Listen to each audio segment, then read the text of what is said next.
Hi everybody, it's Helen here with you today from Sunflower Cottage Crochet, and today in our Stitch of the Week programme we're going to be looking at something called the waffle stitch. Now I know a lot of you, when you think of the waffle stitch, you think of the texture from the dessert that you get when you go out for lunch, but actually this is also known as the waffle stitch. Come in a little bit for you so you can see. It's really pretty, quite dainty, and it's got a lovely texture to it. So today, for the pattern of the week that goes with that stitch, we're actually going to be making this little bedside catch-all. The pattern is available if you want a written pattern, free from our blog at sunflowercottagecrochet.com, and as you can see, it's just really handy. I've actually got one here just to show you that it is actually a decent size. I've got my house keys here and a little bit of change. I know I'm intending on using ours next to the bed, so that when my husband gets ready on a night time and he empties all of his pockets, instead of just dumping them on the bedside cabinet making such a racket, you can put them in the basket, quiet as you like, not wake up everybody in the process, and everything's all in one place instead of rattling around the house. So moving on, to do this project I'm using Lily Sugar and Cream in white and blue, because I do like the look of using multiple coloured cottons. You can use any yarn you like with this, any amounts of scrap. Just be aware that obviously if you're using a different weight or a thickness of yarn, you're going to need to adjust your hook size appropriately for that. So today I'm using a 5.5mm. And getting started, I'm going to do a magic ring, but you can use the alternate method of chain 3 and slip stitch them together to start. I'm not going to show you how to do the magic ring. There are tutorials for that on YouTube. So the first thing we do is chain 1. Now our chain 1s for this particular pattern are not going to be counting as a stitch. So we need to make 8 single crochets inside of this magic ring, or inside of the middle of the circle that you've just created with your chain 3s. So 7. And for those of you who might have just started crocheting, when I do the 8th one, I'll just quickly show you how we do a single crochet. So you've got your 1 chain on your hook, put your yarn through, wrap it over and pull it through, so you end up with 2 loops on your hook. Wrap your yarn around your hook and pull it through, and that's literally your single crochet. So once we've done our 8, if you've got your magic ring, just pull it tight. Sometimes it does take a little bit of tugging just to get it moving. So we'll pull it tight, and then you need slip stitch into this first stitch. Remember, this was a chain 1, and for the purposes of this pattern we are not counting it. Sometimes you do, so you need to read the pattern notes, and we'll slip stitch here. If you're confused as to which one is your first stitch, you can literally count these loops around. So count the 1 on your hook, so that's 1, 2, 3, 4, 5, 6, 7, 8. And we literally just do a slip stitch to join. Now for the next row, or round in this instance, because we're starting with the base of the basket, we need to do 2 single crochets in each stitch all the way around. So we'll end up with 16 stitches in total. So 1, 2 in the first stitch, 2 in the next stitch, and 2 in every stitch after that, and I'll meet you at the end.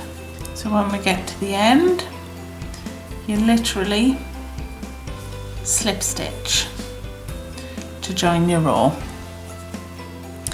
and then we'll need to chain 1, and we do single crochet in the first stitch, 2 single crochets in the next stitch, 1 single crochet in the next stitch, 2 single crochets in the next stitch. So we follow that pattern of 1 single crochet followed by 2 single crochets all the way around. So just doing the first couple with you.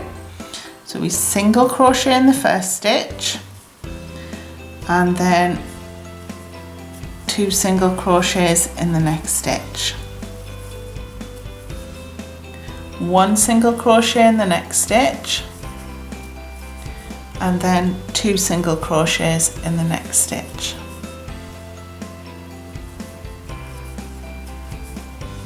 All the way around. So at the end of this row we'll have 24 stitches, and I'll meet you at the end. So when we get to the end, we need to slip stitch to that first stitch, and you can see we're sort of getting a round shape there. It'll pull together quite nicely. So the next round we need to chain 1, single crochet in the first stitch, single crochet in the second stitch, and then 2 single crochets in the third stitch. So single crochet in the next stitch, single crochet in the next stitch, and then 2 single crochets in the next stitch, all the way around. And at this point we should have 32 stitches going all the way around. So then we need to be slip stitching into the first stitch, and then the next round chain 1. So we're always starting our rounds with the chain 1 here, which doesn't count as a stitch, remember. And then we do single crochet in the first stitch, single crochet in the second, single crochet in the third stitch, and then 2 single crochets in the fourth stitch, and we'll follow that pattern all the way around. So single crochet in the first, single crochet in the second, single crochet in the third stitch, and then 2 single crochets in the fourth stitch. And we'll do that all the way around back to the beginning, and we should have 40 stitches by the end of this row. So I'll meet you at the end of the round, and then we'll slip stitch to the top. So there you go. As you can see, we're starting to get our circle, and it's starting to lie quite flat. So last round for the base. If you've been cottoning onto the pattern, we need to chain 1, and then we need to single crochet in the first 4 stitches, 2 single crochets in the 5th, single crochet in the next 4 stitches, and single crochet in the 5th. So single crochet in the first, single crochet in the second, single crochet in the third, single crochet in the fourth, and then 2 single crochets in the 5th stitch, and we repeat that all the way around. So at the end of this row we'll have 48 stitches, and then we can start working the sides up the ball. So I'll meet you at the end of this round.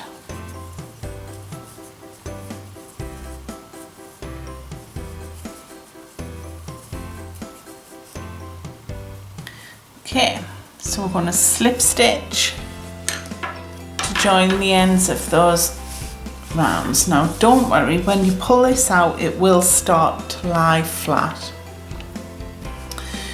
So sorry if I just grab the the one that I've got. So we've got the base, the size of the base that we want.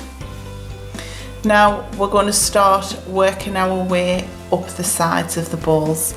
Now I don't know whether you can see very well on this one. There's a little ridge that goes around just where the ball side's starting to come up, so that's the row we'll be doing next. Now in order to get that effect, which gives your ball a little bit more shape and makes it a little bit more sturdy when you've got things in it, we need to chain one, and we're going to do single crochet back loop only. So if I lift this up, you can see each stitch is made up of two sections of thread in a V shape. So what we're going to do is when we insert our hook, ordinarily we will go through both, but we're not going to do that on this row only. We're going to go through the back one. So we're going to leave the front one alone and just go in to the back loop like that, and single crochet, and we're going to do that all the way around. So into the back loop only, single crochet. So we'll do that all the way around for 48 stitches, and that should bring us straight back to the beginning, and I'll meet you at the end.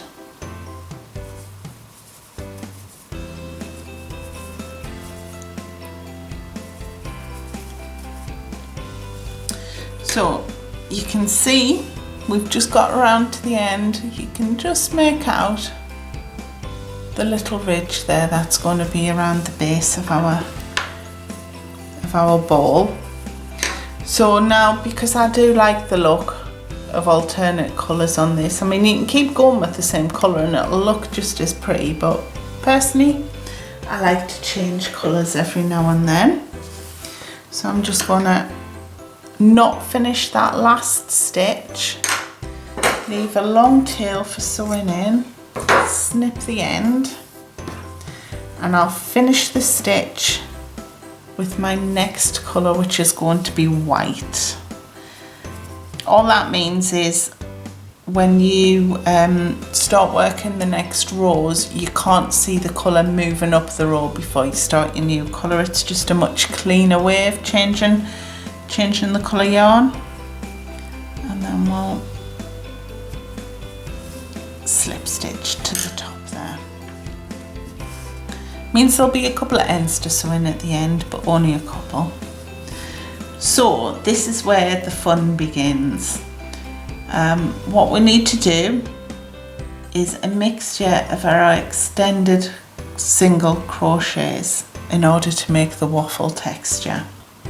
So we're going to chain one,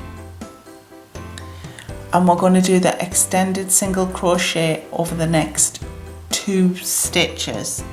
So into the first stitch, because remember the chain one doesn't count as a stitch, bring it over, wrap your yarn, go through 1 stitch, so you're left with 2 stitches still on your hook. Then you put your hook into the next stitch, wrap your yarn and pull it through, so you've got 3 stitches on your hook. And then we need to wrap our yarn and go through the first stitch. And to finish off this stitch, we wrap our yarn and go through all 3. So we need to be doing that all the way around. So just as a recap, if I come in a little bit so you can see what I'm doing a bit more closely. So in the next stitch, insert your hook, wrap your yarn and pull it through, so you've got 2 hoops on your hook. Wrap your yarn, pull it through 1 of the hoops. Into the next stitch, insert your hook, wrap your yarn, pull it through, so you have 3 hoops on your stitch. Wrap your yarn, pull it through 1, so you've still got 3. Wrap your yarn and pull it through all 3 stitches. Now what I have forgotten to do is a chain one, because obviously we're effectively single crocheting 2 stitches together, so you need to chain one to keep the counts right between each of those, because you need to have 48 stitches all the way around at all times, otherwise your bowl will be the most peculiar shape. So we've chained one. Try and keep your chain one quite loose because it'll really help in the next row. So we insert our hook into the next stitch, pull through, wrap it round, pull through one of the loops. Then we insert our hook into the next stitch, pull it through, so we've got 3 hoops on the hook, wrap your yarn, pull it through, and wrap your yarn and pull through all 3, and then do that chain one. So one more time. So in the next stitch, insert your hook, pull it through, wrap your yarn, pull through 1 hoop on your hook, put your hook into the next stitch, wrap your yarn and pull it through, so you've got 3 hoops on your hook, wrap your yarn, pull through 1, wrap your yarn and pull through all 3, and then don't forget that loose chain 1. So we're going to do that all the way around, and what you'll end up with is 24 extended single crochets and 24 chain 1 spaces by the time you reach the end. So I'll see you at the end of this row.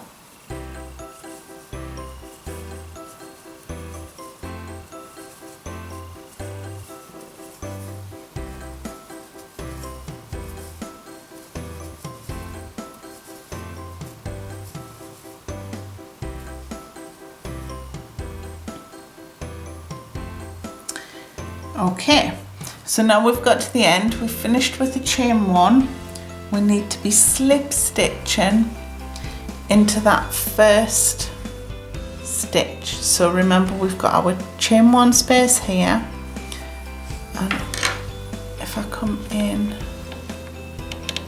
let's see if you can see it. So we need to be slip stitching into this gap here.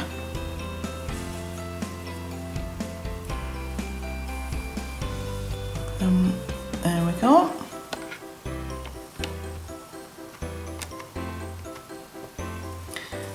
So you can see we're starting to get a little bit of the texture, and the ball's starting to want to stand up of its own accord now. So the next row, we basically need to be repeating that.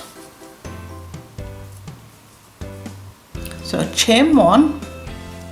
And then we need to do the extended single crochet over this space here, plus the chain 1 space. Now, if you can see, basically between the chain 1 and the next stitch, there's this leg.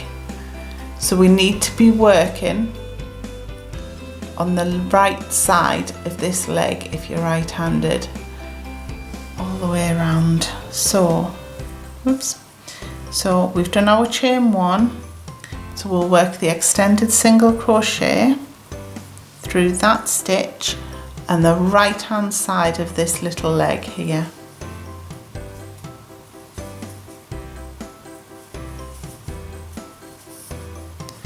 And then chain 1, and we'll follow that around. So on the left hand side of this little leg, we'll be starting our extended single crochet for the waffle stitch.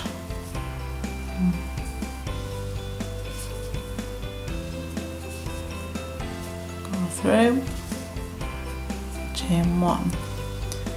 So on the left hand side we'll start the next stitch. So pull your hook through, yarn over, pull it through, yarn over, through 1. So you're left with your 2 loops. And then on the right hand side of this little leg, insert your hook and pull the yarn through, wrap it round, go through 1, wrap it round and go through all 3, and then you chain 1. And we need to be doing that all the way around. So again, we're going to have 24 extended single crochets and 24 chain 1 spaces.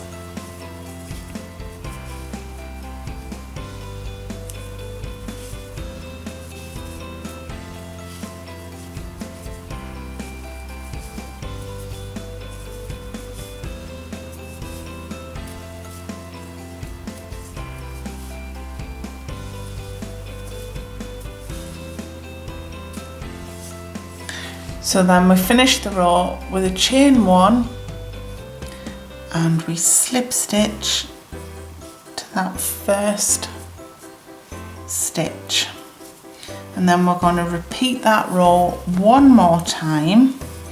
You can see that we're getting lots of really pretty texture there. So we're going to chain 1, an extended single crochet,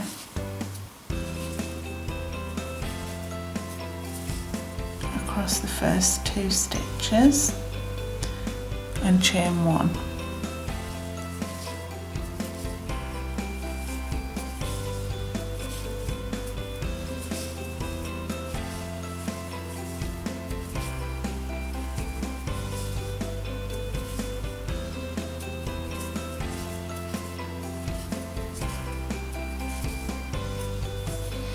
So again, we're going to finish the row with a chain 1,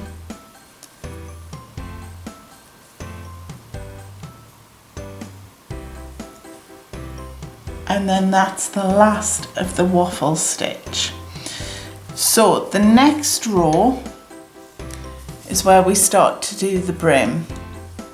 So the first row of this 2-row brim is just a single crochet in each stitch around. So again, I'm going to just snip my yarn and attach my new colour.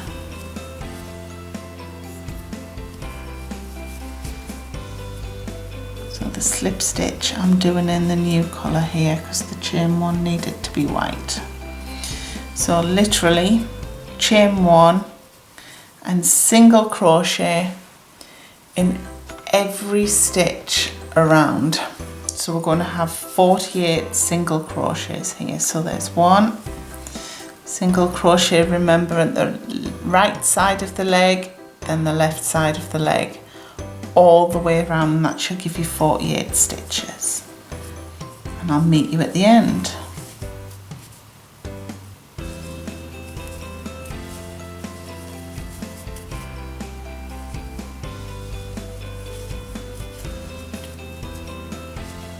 There we go, and then we just need to slip stitch to that first stitch. As you can see, our little bowl is now standing up and it's looking really quite pretty. So the final round, just to finish this off, is actually an alternative to the crab stitch. I know a lot of people find it quite awkward to be single crocheting backwards, but this one I thought I would include it, A, because it is an alternative, and B, because it's quite fun. So in order to do this, you need to do the twisted single crochet, so don't do your single crochets too tightly. Basically, what you need to do is to insert your hook into the stitch. So we'll insert our hook, yarn over, pull it through. Now be careful not to drop any of the loops on your hook, because what you're going to do is literally take your hook, twist it 360 degrees, yarn over and pull through both loops on your hook. So you're adding that twist before the final stage of the single crochet, which is quite fun once you get into the swing of it. But you just have to remember, you have to leave room for the twisting of these stitches together, so don't pull it too tightly. You'll get the hang of it after a couple of stitches. And you do that in every stitch all the way around. That one's a little bit tight, just play with it a bit. Oops.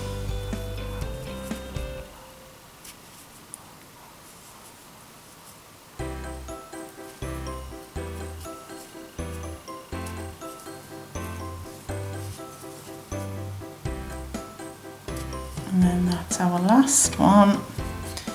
So I'll literally slip stitch it where you can to the next stitch, snip the ends and fasten off. And there you have it, our nice little catch-all ball. Hope you've enjoyed this tutorial today. If you enjoyed what you see, please give us a thumbs up. If you'd like to subscribe to the YouTube channel, you can do so by clicking on the little bell, and we'll hopefully see you soon. Goodbye.